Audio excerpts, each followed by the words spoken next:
Hola hermanos, nuevamente les saludo en esta ocasión, continuando con los estudios que vemos en la escuela dominical.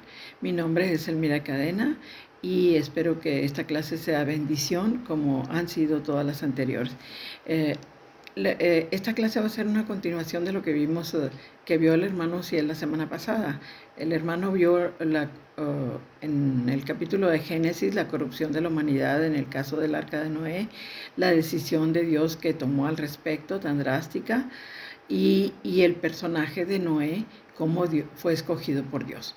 Hoy veremos el pacto que Dios hace con Noé y lo veremos en los capítulos del 8 al 11 de Génesis.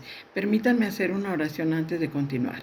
Bendito Padre Celestial, te doy muchas gracias en esta hora porque eres bueno y misericordioso, porque tú has decidido darnos vida a través de nuestro Señor Jesucristo y es parte de lo que veremos en esta lección con respecto a la humanidad, los planes que tú tienes con respecto a la humanidad. Gracias, Padre bendito. Empezamos esta clase en el nombre de Cristo Jesús. Amén. Bien, hermanos, les decía que vamos a ver Génesis del 8 al 11, todo lo que vamos a ver en este texto. Y vamos a ver que cuando Noé sale del arca, hace una ofrenda que se llama ofrenda del pacto que vamos a ver en esta ocasión. En primer lugar, vemos la acción de Noé, que Noé edifica un altar que le llamamos holocausto en esta ocasión, que quiere decir que toda la ofrenda es consumida y sube como olor grato delante de Jehová. En segundo, vamos a ver la respuesta de Dios a esta ofrenda. Jehová Dios, acepta esta ofrenda con agrado porque conoce y sabe que el instinto en el corazón del hombre desde su juventud es hacer lo malo. Y nosotros lo sabemos perfectamente si nos conocemos también como humanos. Eso quiere decir que el diluvio no cambió al hombre. El hombre seguirá siendo malo y separándose de Dios. Entonces Dios decide cambiar y no renunciar a su propósito de relacionarse con el hombre. Dos decisiones importantes toma Dios en este caso. Una va a ser que no volverá jamás a maldecir la tierra por causa del hombre. Y la otra va a ser que tener una misericordia eterna con el hombre. La relación de Dios-hombre estará basada en la paciencia y su misericordia. Dios no actuará solo en respuesta a la maldad del hombre, sino mayormente en respuesta a su fidelidad y su misericordia.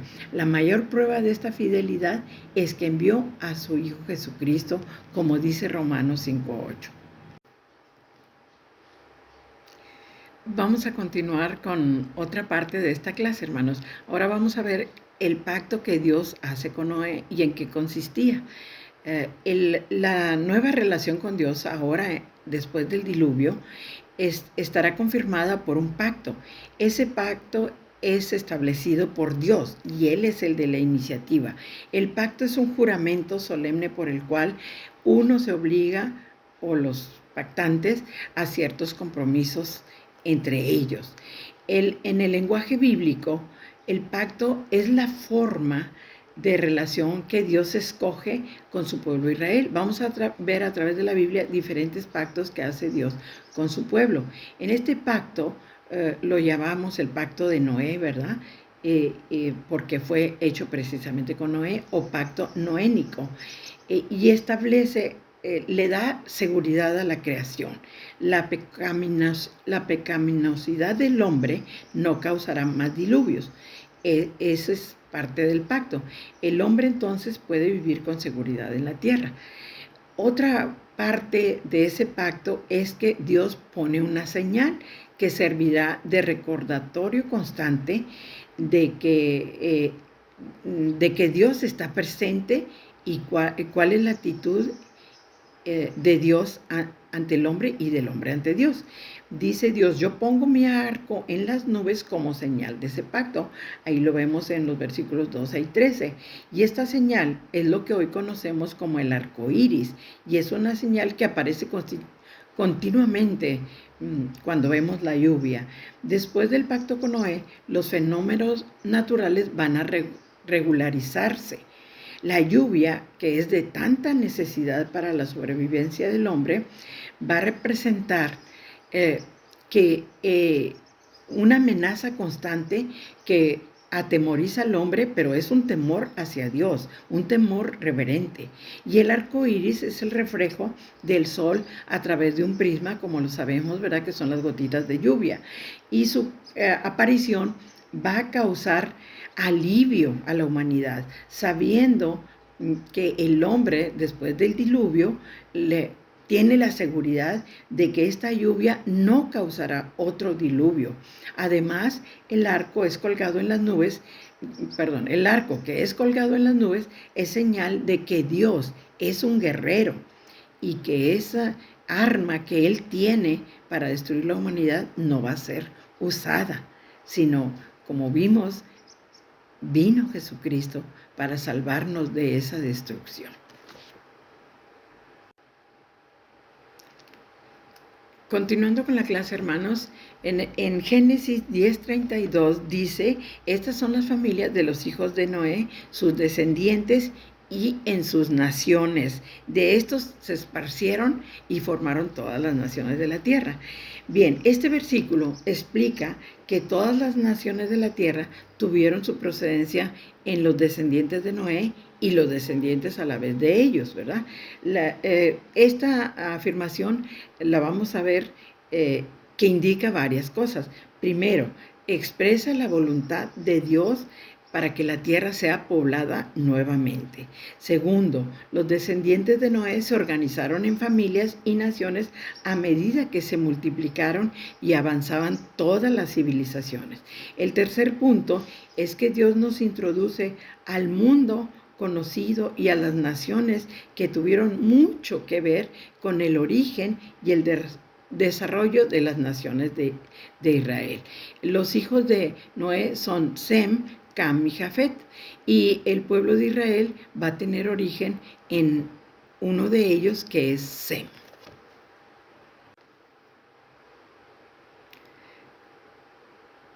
Vamos a continuar con estas lecciones sobre el pacto de Dios con Noé y las consecuencias. Vamos a ver en el capítulo 10, que el capítulo 10 y 11 de Génesis están muy relacionados porque es el origen de las naciones. Sin embargo, en este momento vamos a ver solamente el capítulo 10, donde habla sobre el capítulo 11, donde habla sobre la construcción de la Torre de Babel. Dice en el capítulo 11, que los hombres empezaron a construir una torre.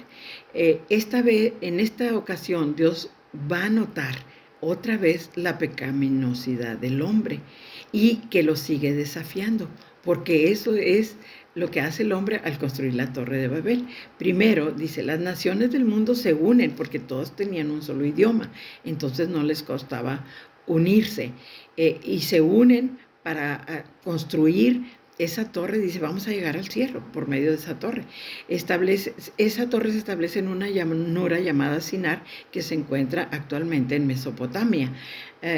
Y en ese momento, hermanos, vamos a ver como un tercer punto, que el hombre descubre, o sea, por esa habilidad de pensamiento que Dios le dio, de conocer ciencia, descubre nuevos materiales de construcción, que es el ladrillo, una especie de cemento, ¿verdad? Que se hacía construyendo brea y asfalto, que se llama mortero, y la construcción de los ladrillos.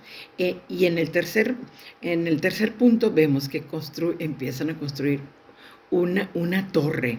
Esa torre en la actualidad hay dispersas en Babilonia y se llaman sigurat. Son torres hechas por cuadrados o bloques cuadrados enormes, ¿verdad? Y escalonadas para subir como pirámides.